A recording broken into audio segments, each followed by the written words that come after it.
Hello guys, T G Mohandas ആണ് star. ഏതായാലും എനിക്ക് ഒരു കാര്യത്തിൽ ഞാൻ പിന്നെ സുരേഷ് ഗോപിയുടെ മകൻ്റെ ഫാനായിട്ട് മാറിയിട്ടുണ്ട് കേട്ടോ. ഈ ഒരു വിഷയത്തിൽ നല്ല കൃത്യമായിട്ടൊരു നിലപാട് പുള്ളിക്കാരൻ മുന്നോട്ട് വെച്ചിട്ടുണ്ട്.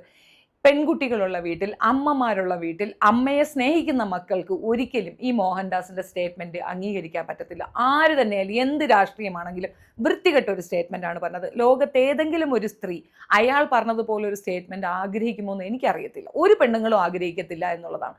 നമ്മുടെ ഏറ്റവും വലിയൊരു നിസ്സഹായ അവസ്ഥയാണ് നമ്മുടെ സമ്മതമില്ലാതെ നമ്മളെ കുറച്ച് പേര് അങ്ങനെ ചെയ്യുന്നത്. ഇവിടെ നമുക്ക് ഒത്തിരി വിക്ടിംസിനെ കാണിക്കാൻ പറ്റും. അത് ആ റിലേറ്റഡ് ആയിട്ടുള്ള എത്ര പേരാണ്. ഒരു പെൺകുട്ടിയെ ബസ്സിനകത്തിട്ട് ചെയ്തത് നമ്മൾ ഷോക്ക് ആയി കേട്ടുകൊണ്ട് കണ്ടുകൊണ്ട് നിന്നതാണ്. അതിൽ ഒരുത്തൻ ഇപ്പോഴും ജീവനോടെ ഉണ്ട്, ബാക്കി എല്ലാത്തിനെയും തീർത്തിട്ടുണ്ടെങ്കിൽ ഒരുത്തൻ ഇപ്പോഴും ജീവനോടെ ഉണ്ട്. പിന്നെ അതിനുശേഷം ചേഞ്ച് നടക്കുന്ന ഒരു പോർഷനിൽ ഒരു ഡോക്ടർ കുട്ടിയെ കൊണ്ടുപോയി ചെയ്തിട്ടുണ്ടായിരുന്നു. അവളുടെ കാലുകൾ മാത്രം അവശേഷിക്കുന്ന രീതി അവളെ കത്തിച്ച് കളഞ്ഞിട്ടുണ്ടായിരുന്നു. അതിനും ശരിയായ നടപടികളാണ് ഇവിടെ എടുത്തിട്ടുള്ളത്. ഒത്തിരി പേരുണ്ട്, 1, 2, 1 അല്ല, നമുക്ക് ഒരുപാട് പേര് പറയാൻ പറ്റും. അപ്പം അത്തരത്തിലുള്ള ഒരു വൾഗർ സാധനത്തിനെ വളരെ ജനറലൈസ് ചെയ്തുകൊണ്ട് ടി ജി മോഹൻദാസ് പറഞ്ഞ ഒരു വൾഗർ സ്റ്റേറ്റ്മെന്റിനെ എനിക്ക് ഡോക്ടർ റോബിൻ പോലും ഇത്രയും മ്ലേച്ഛനാണോ, അമ്മയെ സ്നേഹിക്കുന്നുണ്ടെന്നൊക്കെ പറഞ്ഞപ്പോൾ ഇത്രയും മ്ലേച്ഛനായ ഒരുത്തനിക്ക് വേണ്ടിയിട്ട് ഒരു വാക്ക് പോലും മിണ്ടാതിരുന്ന ഇവൻ്റെയൊക്കെ വ്യക്തിത്വം എന്താണെന്നല്ലേ മനസ്സിലാക്കിക്കൊള്ളുക. ഒരു ശരാശരി സംഖ്യ ഇങ്ങനെ ഉണ്ടാവുള്ളൂ. ബോധമുള്ളവർക്ക് ഒരു കാരണവശാലും ഇത്തരം വൾഗർ സ്റ്റേറ്റ്മെന്റ് പറയുന്നവരെ അംഗീകരിക്കാനോ അവരൊക്കൊപ്പം നിൽക്കാനോ തോന്നുകയില്ല എന്നുള്ള വസ്തുതയാണ്. അപ്പം മാധവിൻ്റെ ഒരു വാർത്ത വന്നിട്ടുണ്ട്, മാതൃഭൂമിയിൽ വന്നതാണ്. മൃഗങ്ങൾക്ക് ഇതിലും നല്ല സംസ്കാരമുണ്ട്, ഇയാളെ അഴിയെണ്ണിക്കണം. ടി ജി മോഹൻദാസിനെതിരെ മാധവ് സുരേഷ്. ഭയങ്കര റെസ്പെക്ട് തോന്നിയതാണ്. കാര്യം അവൻ്റെ പാർട്ടി എന്തോ ആവട്ടെ, അവൻ്റെ അച്ഛൻ്റെ പാർട്ടി എന്തോ ആവട്ടെ, അവൻ്റെ വീക്ഷണം അല്ലെങ്കിൽ അവൻ്റെ കാഴ്ചപ്പാട് എന്തോ ആകട്ടെ, ഈ ഒരു വിഷയത്തിൽ ആ പൊടി പയ്യന് തോന്നിയ ആ ഒരു ബോധം ബാക്കിയുള്ളവർക്ക് വരാത്തത് കഷ്ടം എന്നല്ല, ഒന്നും പറയാനില്ല. നീറ്റ് ചോദ്യപേപ്പർ ചോർച്ചയ്ക്കെതിരെ ഡൽഹി ജന്തർ മന്ദറിൽ പ്രതിഷേധിച്ച വിദ്യാർത്ഥികൾക്കെതിരെ RSS നേതാവ് ടി ജി മോഹൻദാസ് നടത്തിയ പരാമർശത്തിനെതിരെ രൂക്ഷ വിമർശനവുമായി നടൻ മാധവ് സുരേഷ്. ഇത്തരം വൈകൃതമായ മനോഭാവത്തിനുടമയായ ഇദ്ദേഹത്തെ ജയിലിലടയ്ക്കണമെന്ന് മാധവ് അഭിപ്രായപ്പെട്ടു. ഇൻസ്റ്റാഗ്രാം സ്റ്റോറിയിലൂടെയാണ് പറഞ്ഞിട്ടുള്ളത്. വികൃതമായ ഇത്തരം മനോഭാവത്തിന് ഇയാളെ അഴിയെണ്ണിക്കണം. ഈ RSS ബുദ്ധിജീവിയേക്കാൾ എത്രയോ ഉന്നതമായ സംസ്കാരവും വിവേകവുമാണ് മൃഗങ്ങൾക്ക് പോലും പുലർത്തുന്നത്. ടി ജി മോഹൻദാസിന്റെ വിവാദ പരാമർശം പങ്കുവച്ചുകൊണ്ട് മാധവ് സുരേഷ് കുറിച്ചതാണ്. ഡൽഹി കർഫ്യൂ പ്രഖ്യാപിച്ചതിന് ശേഷം പ്രതിഷേധിക്കുന്ന വിദ്യാർത്ഥികൾക്ക് നേരെ വെടിവെക്കണമെന്നായിരുന്നു മോഹൻദാസിന്റെ പരാമർശം. അത് അയാൾ പറഞ്ഞിട്ടുണ്ട്. അതൊരു കാര്യം. അത് ഫാസിസ മെന്റാലിറ്റിയുള്ള എല്ലാ RSSകാരുടെയും ഉള്ളിൽ അങ്ങനെയാണ്. ബാക്കിയുള്ളവരെല്ലാം അങ്ങ് തീർക്കണം, അവർ മാത്രം എക്സിസ്റ്റ് ചെയ്യണം എന്നുള്ളൊരിതാണ്. എനിക്ക് ഈ സാഹചര്യം കയ്യിൽ കിട്ടിയാൽ 4 ചതുരശ്ര കിലോമീറ്റർ ചുറ്റളവിൽ കർഫ്യൂ പ്രഖ്യാപിക്കും. ജനക്കൂട്ടത്തോട് പിരിഞ്ഞു പോകാൻ 3 തവണ മൈക്കിൽ ആവശ്യപ്പെടും. പിന്നെ വെടിവെക്കും. ആളുകൾ ചിതറിയോടും. കുറേ പേർ മരിക്കും, കുറേ പേർ മരിക്കില്ല, കുറേ പേർക്ക് അംഗഭംഗം സംഭവിക്കും എന്നായിരുന്നു വീഡിയോയിൽ മോഹൻദാസിന്റെ പരാമർശം. എങ്ങനെയുണ്ട്? ഡൽഹിയിൽ ബലാത്സംഗം കൂട്ടബലാത്സംഗമായി നടക്കും. അതിന് പരിധി ഉണ്ടാവില്ല. ബലാത്സംഗം ഇഷ്ടപ്പെടുന്ന സ്ത്രീകളും പെൺകുട്ടികളുമാണ് അവിടെയുള്ളത്. ഡൽഹിക്കാർ മുഴുക്ക ഇതാണെന്നാണ് ഇവൻ പറയുന്നത്. ഇത് ട്രാൻസ്ലേറ്റ് ചെയ്ത് അവിടെ കൊണ്ട് എത്തിച്ചു കൊടുക്കണം. ആരോ എൻ്റെ അടുത്ത് പറഞ്ഞ് ഹിന്ദിയൊക്കെ പഠിക്കണം, ഹിന്ദിയൊക്കെ അച്ഛാ മാലൂമേ, ഇത് അങ്ങോട്ട് ട്രാൻസ്ലേറ്റ് ചെയ്ത് അവിടെയുള്ള പെൺകുട്ടികൾക്ക് കൊണ്ട് കൊടുത്താൽ ഇങ്ങക്ക് കിട്ടും. പ്രത്യേകിച്ച് ഇടതുപക്ഷ മതനിരപേക്ഷ വിഭാഗത്തിൽപ്പെട്ടവർ അതിനിടയ്ക്ക് ആരെങ്കിലും ചത്തു കഴിഞ്ഞാൽ അടുത്ത രക്തസാക്ഷികളായി മാറുമെന്നും മറ്റൊരു വീഡിയോയിൽ മോഹൻദാസ് പറഞ്ഞതും വിവാദമായിരുന്നു. സംഭവത്തിൽ ആഭ്യന്തര വകുപ്പ് അന്വേഷണം പ്രഖ്യാപിച്ചിട്ടുണ്ട്.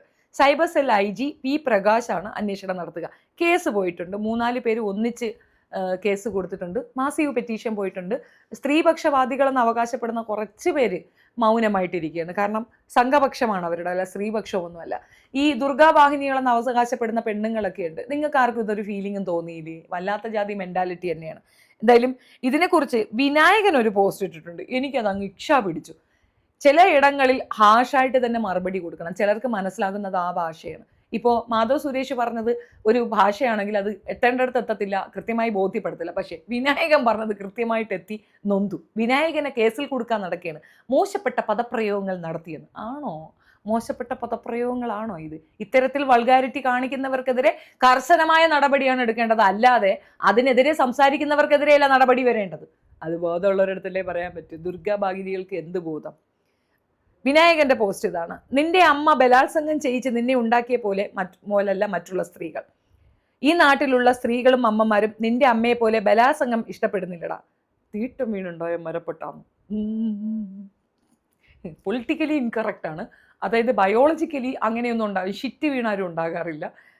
മീൻസ് ഒരു കൊളോക്കിയൽ ലാംഗ്വേജ് ആണ്. എനിവേ, എന്തായാലും ശക്തമായ ഒരു പ്രതികരണം നടത്തിയിട്ടുണ്ട്. ഇനി ഇതിന് വേണമെങ്കിൽ പുള്ളിയുടെ ഒരു മൊബൈലും എടുത്തുകൊണ്ട് പോയി പുള്ളിയെ വേണമെങ്കിൽ അതിനകത്ത് പിടിച്ചൊരു ദിവസം ഇടും. ജയിലിൽ പോകുമെന്ന് ഭയന്നുകൊണ്ട് പ്രതികരണ ശേഷി നഷ്ടപ്പെടുത്തി നിൽക്കുന്ന ഓരോരുത്തർക്കും ഒരു തിരിച്ചറിവാണ് വിനായകനെ പോലുള്ളവർ. പറയേണ്ടത് പറയേണ്ട സമയത്ത് തന്നെ പറയണം. എത്രയോ അമ്മമാരുടെ മനസ്സ് നേറിയിട്ടുണ്ടാവും ഈ പോക്കൃത്തരം അയാൾ പറയുമ്പോൾ. മതനിരപേക്ഷത എന്ന് പറഞ്ഞു കഴിഞ്ഞാൽ മതത്തിന് അതീതമായിട്ട് മനുഷ്യരെ സ്നേഹിക്കുക, ചേർത്ത് നിർത്തുക എന്നുള്ളതാണ്. ഞാൻ ഇന്നലെയും കുറേ പോസ്റ്റ് ഇട്ടപ്പോൾ പലരും വന്നിട്ട് പറഞ്ഞു ഇത് വർഗീയ പാർട്ടിയല്ലെന്ന്. വർഗീയത നിറഞ്ഞൊരു രാഷ്ട്രീയമാണെന്നുള്ള തെളിവാണ് ഇവൻ്റെയൊക്കെ നാക്കിൽ ആ വർഗീയത മാത്രം വരുന്നത്. ഒന്ന് ഓർത്ത് നോക്ക്, നമ്മുടെ രാജ്യത്ത് ഒരു പെൺകുട്ടി ഇതുപോലൊരു അപകടത്തിൽ പെടുന്നു, ബസ്സിൽ കൊണ്ടുപോയി 10-12 പേര് ചെയ്യുന്നു. നമ്മുടെ രാജ്യം അതിനോട് എങ്ങനെ പ്രതികരിച്ചു? എത്ര ശക്തമായി പ്രതികരിച്ചു? ഗുജറാത്ത് കലാപത്തിനെ പറ്റി ആരെങ്കിലും പ്രതികരിച്ചോ? ഇതുപോലൊരു ശക്തമായ പ്രതികരണം ഉണ്ടായോ? എല്ലാവരും ഇസ്ലാമിയരോട് അടങ്ങാൻ പറഞ്ഞു. കാരണം അവിടെ മരിക്കപ്പെട്ട അല്ലെങ്കിൽ കൊല്ലപ്പെട്ട 2000-ഓളം മനുഷ്യജന്മങ്ങളാ. അത് മുസ്ലിംസ് ആയതുകൊണ്ട് കുഴപ്പമില്ല. ഇസ്ലാമിയരെ കൊല്ലാം, ഇസ്ലാമിയരെ ബലാത്സംഗവും ചെയ്യാം. സൂപ്പർ അല്ലേ? നല്ല സാധനമല്ലേ? അന്ന് ജീവിച്ചിരുന്ന ഒരാളുണ്ട്, ഇപ്പോഴും വിക്ടിമായി നിൽക്കുന്ന ഒരു സ്ത്രീ നമ്മുടെ നാട്ടിൽ നമുക്കിടയിൽ എക്സിസ്റ്റ് ചെയ്യുന്നുണ്ട്. ആ സ്ത്രീയോട് ചോദിച്ചു നോക്കണം ഈ ഒരു സാധനത്തിന്റെ ഭീകരത എന്താണെന്ന്. ലോകത്ത് ഏതെങ്കിലും ഒരു സ്ത്രീ സ്വമേധയാ ഇഷ്ടത്തോടു കൂടി ഇങ്ങനെ ഒരു സാധനത്തിന് പോയി നിൽക്കുമോ? അങ്ങനെ നിൽക്കണമെങ്കിൽ വീട്ടിലിരിക്കുന്നവനിക്ക് ഒരു കൊള്ളത്തിനും കൊള്ളാത്ത ഒരുത്തനായിരിക്കണം. അത് ഞങ്ങളുടെ വീഡിയോയിൽ ഞാൻ പ്രത്യേകം പറഞ്ഞിട്ടുണ്ട്. ഈ ഒരു വിഷയത്തിനെ ബേസ് ചെയ്തിട്ട് ഞാനും ചില സ്റ്റേറ്റ്മെന്റുകൾ പറഞ്ഞിട്ടുണ്ട്. എനിക്ക് സഹിക്കാൻ പറ്റാത്ത ഒരു കാര്യം, ആഗസ്റ്റ് 15 എന്ന് പറയുന്നത് നമ്മുടെ രാജ്യത്തെ ഒരുപാട് രക്തസാക്ഷികൾ, നമ്മുടെ രാജ്യത്തിന് വേണ്ടി രാജ്യസ്നേഹികൾ മരണം കൈവരിച്ചുകൊണ്ട് നമുക്ക് നേടിത്തന്ന സ്വാതന്ത്ര്യ ദിനം, ആ ദിനം ആഘോഷിക്കുന്ന വേളയിൽ ഈ പറയുന്ന ബാനുവിൻ്റെ മകളെ ഉൾപ്പെടെ കൊലപ്പെടുത്തിയ 11ഓളം വരുന്ന ഈ വൃത്തികെട്ടവന്മാരെ പുറത്തേക്ക് വിടുകയും അവർക്ക് വായിലേക്ക് ലഡു കുത്തിക്കയറ്റി കൊടുക്കുകയും ചെയ്യുന്ന ഒരു വൃത്തികേട് കണ്ടാൽ ഏതൊരു സ്ത്രീ പ്രതികരിക്കണമോ ആ പ്രതികരണം ഞാനും ചെയ്തിട്ടുണ്ട്. ആസ് യൂഷ്വൽ വിനായകന്റെ ഭാഷയിൽ തന്നെയാണ്. അതങ്ങനെ ഉണ്ടാവുള്ളൂ. അതും പൊക്കി പിടിച്ചുകൊണ്ട് വർഷങ്ങൾക്കിപ്പുറം ഇങ്ങോട്ട് തള്ളിക്കൊണ്ടുവന്ന അഭിപ്രായ സ്വാതന്ത്ര്യമല്ല അത് തീർച്ചയായിട്ടും എൻ്റെ വികാരമാണ്. എൻ്റെ വർഗത്തിൽപ്പെട്ട മനുഷ്യരെ അത്രയധികം തീവ്രമായി വെട്ടിയും കുത്തിയും ശൂലം കുത്തിക്കയറ്റിയും തീവ്രമായ രീതിയിൽ ഇല്ലാതാക്കിയ കിരാതന്മാർക്കെതിരെ എനിക്ക് ചെയ്യാൻ പറ്റുന്ന ഏക കാരണം എൻ്റെ പ്രതികരണമാണ്. അതിനെപ്പറ്റിയും ഒരു വീഡിയോ ഇടുമ്പോൾ നുണ പറയുന്ന പല കോലക്കെട്ട വൃത്തികെട്ടവന്മാരോട് എനിക്കൊന്നേ പറയാനുള്ളൂ. എടാ, നീ എപ്പോഴെങ്കിലും സത്യം പറഞ്ഞിട്ടുണ്ടോ? നിന്റെ അമ്മച്ചി സത്യം പറഞ്ഞിട്ടുണ്ടോ? നിനക്ക് എപ്പോഴെങ്കിലും സത്യം പറയാനൊരു അവസരം കിട്ടിയാലെങ്കിലും നീ പറയുമോടാ? എന്തിനാണടാ ഈ നുണ പറഞ്ഞു കൂട്ടുന്നത്? പിന്നെ ഈ ഒരു ക്യാമ്പയിൻ കൊണ്ട് നമ്മളുടെ പ്രതികരണ ശേഷി നശിപ്പിക്കാൻ, നമ്മളെ പിടിച്ചങ്ങ് ഇരുത്താമെന്നും സ്വപ്നം കാണുന്നവരോടാണ്. ഇതിൻ്റെ അപ്പുറം വന്നിട്ട് ഞങ്ങൾ ഇവിടെ ഫേസ് ചെയ്തിട്ടേ ഉള്ളൂ. അങ്ങനെ ഈ കാണിക്കുന്ന ഉമ്മാക്കി കണ്ട് പേടിക്കുകയും സംഘികളെ പേടിച്ചിട്ട് മിണ്ടാതിരിക്കുമെന്ന് വിചാരിക്കുന്നുണ്ടെങ്കിൽ സംഘികളെ ലവലേശം ഭയമില്ലാത്തൊരു വ്യക്തിയാണ് ഞാൻ. ഏറ്റവും വെറുക്കുന്ന ഒരു വിഭാഗവും അത് തന്നെയാണ്. കാരണം നിങ്ങൾക്ക് മനസ്സിലാകത്തില്ല, സ്ത്രീകളെ അപമാനിക്കുന്ന നിങ്ങൾക്ക് കണ്ണ് കാണത്തില്ല. നിങ്ങൾക്കത് മനസ്സിലാകണമെങ്കിൽ മനുഷ്യത്വം വേണം. ആ മനുഷ്യത്വമില്ലാത്ത പ്രത്യേകതരം വികാരമുള്ളവരാണ് നിങ്ങൾ. അതുകൊണ്ടാണ് നിങ്ങൾക്ക് ആ പേര് വളരെ നന്നായി ചേരുന്നു എന്ന് ഞാൻ പറയുന്നത്. അയാൾ പറഞ്ഞ ഈ മോഹൻദാസ് പറഞ്ഞ സ്റ്റേറ്റ്മെന്റിനെതിരെ ഏതെങ്കിലും ഒരാൾ എടുത്ത് പറഞ്ഞോ? കൂട്ടത്തിൽ ഒരാൾ തെറ്റ് ചെയ്താൽ അത് പറയുക, ചൂണ്ടിക്കാട്ടുക, അതാണ് വേണ്ടത്. ബാക്കി നമ്മളൊക്കെ ചെയ്യുന്നുണ്ടല്ലോ. നമുക്കിടയിൽ ഒരാൾ മിസ്റ്റേക്ക് ചെയ്താൽ തീർച്ചയായിട്ടും എടുത്തു കാണിക്കും, പറയുക തന്നെ ചെയ്യും. ഇതെന്തുകൊണ്ട് പറയുന്നില്ല? ഒരാളെ തെറി പറയുന്നതിനേക്കാൾ അധിക്ഷേപമാണ് ഇത് ഓരോ സ്ത്രീകളും, അത് ഡൽഹിയിലുള്ള അവിടെ പാർട്ടിസിപ്പേറ്റ് ചെയ്ത കൊച്ചുമക്കൾ അത് ആഗ്രഹിക്കുന്നുണ്ടെന്ന് പറയുന്നത്. എത്ര വൾഗർ സ്റ്റേറ്റ്മെന്റ് ആണെന്ന് ആലോചിച്ച് നോക്കിയാണ്. നമ്മുടെ കുഞ്ഞുങ്ങൾ അവരുടെ അവകാശത്തിന് വേണ്ടി പൊരുതുമ്പോൾ ആ പോരാട്ടത്തിനെ ഏറ്റവും വൃത്തികെട്ട രീതിയിൽ മോശമായി അവഹേളിച്ച ഈ വൃത്തികെട്ടവനെതിരെ സംസാരിക്കാൻ വിനായകനോ മാധവ് സുരേഷോ മാത്രമേ ഉണ്ടായിരുന്നുള്ളൂ. അപ്പം അതിൻ്റെ പേര് കറക്റ്റ് ആണെന്നുള്ളൊരു കൺഫ്യൂഷനാണ്. സുരേഷ് ഗോപിക്ക് ഈ ഒരു പാർട്ടിയെ സ്വീകരിക്കേണ്ടി വന്നതിൻ്റെ ഏറ്റവും വലിയ ബുദ്ധിമുട്ട് അനുഭവിച്ച സുരേഷ് ഗോപിയുടെ മക്കളാണ്. കാരണം കേരള മണ്ണിൽ ഈ ഒരു രാഷ്ട്രീയം വളക്കൂറുള്ള മണ്ണല്ല ഇത്. അതിൻ്റെ ഒരു റീസൺ, നമ്മളെല്ലാം പരസ്പരം സ്നേഹിക്കുന്നവരാണ്, ജാതി മത വർഗം നോക്കാതെ സ്നേഹിക്കുന്നവരാണ്, ഭരണഘടനയെ അത്രത്തോളം ചേർത്ത് പിടിക്കുന്നവരാണ്, ഭരണഘടനയിലെ ഓരോ വാക്കുകളും നമ്മൾ അനുസരിക്കുന്നവരാണ്. ഭരണഘടനയെ വെല്ലുവിളിക്കുന്ന രീതിയിലുള്ള സ്റ്റേറ്റ്മെൻറ്റുകൾ നടത്തുന്ന ഈ രാജ്യദ്രോഹികളെയാണോ നിങ്ങൾ ചേർത്ത് പിടിക്കുന്നത്? രാജ്യദ്രോഹികൾ വെറുതെ ഇരുന്നുകൊണ്ടങ്ങ് ക്യാമ്പയിൻ ഉണ്ടാക്കി കഴിഞ്ഞാൽ അതിൽ തുള്ളി വിറയ്ക്കുമെന്ന് തോന്നുന്നുണ്ട്. അത്തരം വിറയലും വിറകൊള്ളലൊന്നും ഇവിടുന്ന് ഉണ്ടാകുമെന്ന് ഒരാളും പ്രതീക്ഷിക്കേണ്ട നടക്കണ കേസുമല്ല. മനസ്സിലായില്ലേ? പിന്നെ 2000-ഓളം വരുന്ന മനുഷ്യരെ വെട്ടിയും കുത്തിയും കൊല്ലാൻ വേണ്ടി കണ്ണുമടച്ചു കൊടുത്ത ഒരു പ്രത്യേക വിനം ഇവിടെ ഉണ്ട്. അത് ജീവിച്ചിരിപ്പുണ്ട് ഇപ്പോഴും. അത് നാണക്കേടായിട്ട് മനസ്സിലാക്കുന്ന ഒരു വ്യക്തിയാണ്. അമേരിക്ക പോലും വിസ നിഷേധിച്ച ഒരു കാലഘട്ടം ഉണ്ടായിരുന്നു. പ്രതിയായി പോയി തലകുമ്പിട്ട് നിൽക്കുന്ന ഒരു ഗതികേടുണ്ടായിരുന്നു. അതൊന്നുമില്ല ഞങ്ങളുടെയൊന്നും പാർട്ടിക്ക്. ഞങ്ങൾക്കൊന്നും അങ്ങനത്തെ ഗതികേടുമില്ല.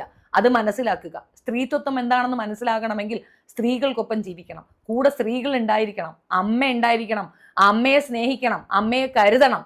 അല്ലാതെ എന്നെ ആരാണ്ടുണ്ടാക്കി വിട്ടതാണ് എന്ന് പറയുന്നത് കൊടുത്തൊന്നും അത് നടക്കത്തില്ല എന്നുള്ളതാണ് വസ്തുത. അത് പൊതുബോധം എന്നൊരു സാധനമുണ്ട്.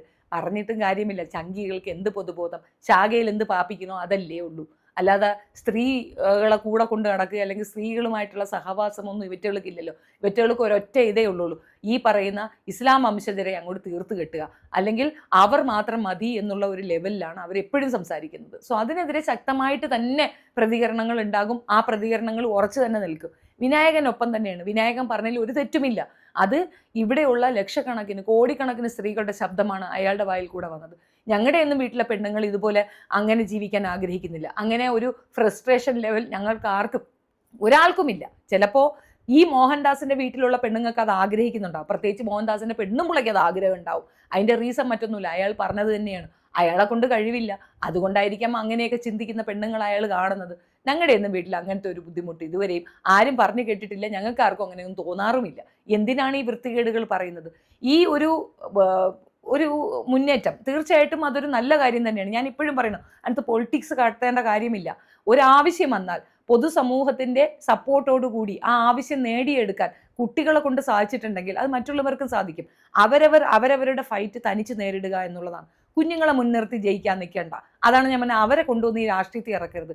നാളെയുടെ വാഗ്ദാനങ്ങളാണ്. നമ്മളിവിടെ മുൻപൊക്കെ പണ്ടെന്നൊന്നും പറയേണ്ട, കുറച്ചു കാലം മുമ്പ് തന്നെ ഈ കോളേജിലുള്ള രാഷ്ട്രീയം, വിദ്യാർത്ഥി രാഷ്ട്രീയം ഏറ്റവും വെറുത്തൊന്നാണ്. കാരണം ഈ കുട്ടികൾക്ക് ബോധം ഉണ്ടാവത്തില്ല. ആ സമയത്ത് അവർ പരസ്പരം എന്താ ചെയ്യുന്നതെന്നൊരു ബോധം ഉണ്ടാവത്തില്ല. നമ്മുടെ മക്കൾ പരസ്പരം തല്ലി ഇല്ലാണ്ടാകുന്നത് നമ്മൾ കാണേണ്ടി വരും. അതുകൊണ്ട് വിദ്യാർത്ഥി രാഷ്ട്രീയത്തിനെ ഞാൻ പ്രോത്സാഹിപ്പിക്കത്തില്ല. അത് വല്ലാത്ത രീതിയിൽ വൾഗറാകുന്നുണ്ട്. പരസ്പരം വെട്ടുകയും കുത്തുകയും ചെയ്യുന്ന എത്ര രക്തസാക്ഷികൾ നമുക്കുണ്ടാകുന്നുണ്ട്. അതുകൊണ്ട് ഗെയിൻ നേടുന്നത് ഇതുപോലുള്ള പാർട്ടികളാണ്. അങ്ങനെ ഒരു അവസരത്തിലേക്ക് ഈ കുഞ്ഞുങ്ങൾ പോയി വീഴരുതെന്നുള്ളത് കൊണ്ടാണ് ഞാൻ അതിനെ അത്രത്തോളം അനുകൂലിക്കാതിരുന്നത്. അല്ലാതെ ഈ പറയുന്ന ആ കുട്ടികളുടെ മുന്നോട്ട് വെച്ച ആശയം കൃത്യമാണ്, അവർ പറഞ്ഞത് കറക്റ്റാണ്. അതിനുവേണ്ടി അവർ പൊരുതിയിട്ടുണ്ടെങ്കിൽ, അതിന് മുൻപിൽ തലകുനിച്ചിട്ടുണ്ടെങ്കിൽ അത് പരാജയം തന്നെയാണ്. അത് മനസ്സിലാക്കുകയാണ് വേണ്ടത്. ശക്തമായി ബാക്കിയുള്ള മനുഷ്യർ അവർക്കൊപ്പം നിന്നിട്ടുണ്ടെങ്കിൽ രാജ്യത്ത് അയാൾക്ക് എഗൻസ്റ്റ് അത്രത്തോളം വികാരം ഉണ്ട് എന്നുള്ളതാണ്. അത് തിരിച്ചറിയാതെ ഇപ്പം അങ്ങ് മൂക്കി പിടിച്ചളാന്ന് പറഞ്ഞ് ഇറങ്ങുന്ന മന്ദബുദ്ധികളെ ബോധം കുറച്ചെങ്കിലും വേണ്ടേ? എന്തിനധികം പ്രിയദർശിനി എന്ന് പറഞ്ഞൊരു സംഗതി ഇറങ്ങിയപ്പോൾ അത് നമുക്കിട്ടുള്ള പണിയാണെന്നുള്ള തിരിച്ചറിവ് പോലും ഇല്ലാതെ അതിന് വേണ്ടിയിട്ട് അന്ന് അവിടെ തൊഴിലെടുത്ത ആ കണ്ടക്ടർ ലേഡിയുടെ കയ്യിലുള്ള അവരുടെ വരുമാനത്തിൻ്റെ പങ്കുപറ്റി യാത്ര ചെയ്തിട്ട് അതാണ് സമരം എന്ന് പറഞ്ഞിട്ട് വന്ന മന്ദബുദ്ധി സ്ത്രീകളോട് എന്ത് പറയാനാണ്? നിങ്ങളുടെ കൂട്ടത്തിലുള്ളവർ സ്ത്രീകളെ അപമാനിച്ചാൽ ഓഹോ, പുറത്തുള്ളവരാരെങ്കിലും നിങ്ങളുടെ സ്ത്രീകളെ അപമാനിച്ചാൽ അയ്യോ പറ്റൂല, ഞങ്ങൾ കേസ് കൊടുക്കുകയോ മൂക്കി കയറ്റുമെന്ന് പറയുന്നത് എന്ത് തരം ന്യായമാണ്? അതിനകത്ത് ഒരു ന്യായവുമില്ല എന്നുള്ളതാണ്. കൃത്യമായി പറയേണ്ട കാര്യങ്ങൾ പറയേണ്ട സമയത്ത് പറഞ്ഞു തന്നെ പോകുകയുള്ളൂ. അതിനകത്ത് ആരെയും ഭയപ്പെടേണ്ട കാര്യമില്ല. ആ കുട്ടി വന്നിരിക്കുന്ന കുടുംബം എന്ന് പറയുന്നത് ഇതുപോലുള്ള ഒരു ബാക്ക്ഗ്രൗണ്ടുള്ള ഒരു രാഷ്ട്രീയമുള്ള കുടുംബത്തിൽ നിന്നാണ്. പക്ഷേ അവൻ്റെ മനസാക്ഷിക്ക് പോലും ഉറുത്തലുണ്ടാക്കിയത് അവൻ്റെ സിസ്റ്റേഴ്സിനെ സ്നേഹിക്കുന്നത് കൊണ്ടും അവൻ്റെ അമ്മയ്ക്ക് അവൻ കൊടുക്കുന്ന റെസ്പെക്റ്റുമാണ്. പെണ്ണുങ്ങളെ ഇത്രയധികം മോശമായി അവഹേളിക്കുന്ന ഒരു വ്യക്തിയെ മൃഗതുല്യനെന്ന് പറഞ്ഞ് മൃഗങ്ങളെ പോലും അവമാനിക്കരുതെന്നാണ് എനിക്ക് പറയാനുള്ളത്. സോ എൻ്റെ അഭിപ്രായമാണ് ഈ വിഷയത്തിൽ ഞാൻ പറഞ്ഞത്. നിങ്ങളുടെ അഭിപ്രായം കമൻറ്റിൽ പറയുക. വീഡിയോ ഇഷ്ടപ്പെട്ടാൽ ലൈക്ക്, ഷെയർ ആൻഡ് സബ്സ്ക്രൈബ്. ഇവിടെ കിടന്ന് കൊണയടിക്കാൻ വരരുത് ശങ്കികളെ, ഞാൻ പച്ചയ്ക്ക് അങ്ങോട്ട് തരും. നിന്നെയൊക്കെ നല്ല രീതിയിൽ ഹാൻഡിൽ ചെയ്യാൻ എനിക്കറിയാം. പിന്നെ ആർക്കെങ്കിലുമൊക്കെ വേണ്ടിയിട്ട് എന്നെ വിളിച്ച് കുറേ തെറി പറഞ്ഞ് കഴിഞ്ഞാൽ അത് ഞാൻ കേട്ടുകൊണ്ടിരിക്കുമെന്ന് വിചാരിക്കുന്നുണ്ടെങ്കിൽ ഒന്നാക്കി തരും. എന്നിട്ട് അത് കട്ട് ചെയ്ത് പേസ്റ്റ് ചെയ്ത് എന്നെ ഉണ്ടാക്കാൻ വന്നു കഴിഞ്ഞാൽ എനിക്കൊരു പിണ്ണാക്കുമില്ല. ഇവിടെ ഒരു പൊളിറ്റിക്കൽ കറക്റ്റ്നെസ് നോക്കുന്ന വ്യക്തിയല്ല ഞാൻ. എനിക്കതിനകത്ത് ഒരു റെഗ്രഷനും ഇല്ല. മനസ്സിലായില്ലേ എന്താണെന്ന്? അത്ര തന്നെ. അപ്പം ശൂലാൻ.